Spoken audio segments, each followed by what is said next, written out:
நாட்டின் சில பகுதிகளில் மழை வீழ்ச்சி பதிவாகியுள்ளதுடன் இன்று அதிகாலை முதல் கொழும்பில் மழை பெய்து வருகின்றது.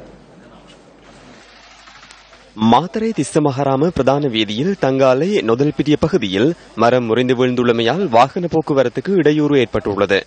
இன்று அதிகாலை மரம் முறிந்து வீழ்ந்துள்ளதுடன் முச்சக்கர வண்டிக்கு சேதம் ஏற்பட்டுள்ளது. இதேவேளை ரண்ண வீரக்கெட்டிய பகுதியில் மரம் முறிந்து வீழ்ந்துள்ளமையால் பல பகுதிகளுக்கான மின்சாரம் தடைப்பட்டுள்ளது. மின் இணைப்புகளை வளமைக்கு கொண்டு வருவதற்கான நடவடிக்கைகள் மேற்கொள்ளப்பட்டு வருவதாக எமது செய்தியாளர் தெரிவித்தார்.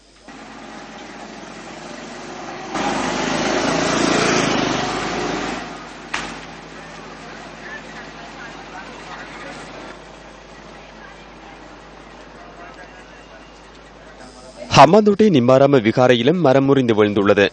ஹம்பாந்தோட்டை இடர் முகாமைத்துவ நிலையம் மற்றும் போலீசார் இணைந்து மரத்தினை அகற்றும் நடவடிக்கையில் ஈடுபட்டுள்ளதாக எமது செய்தியாளர் குறிப்பிட்டார்.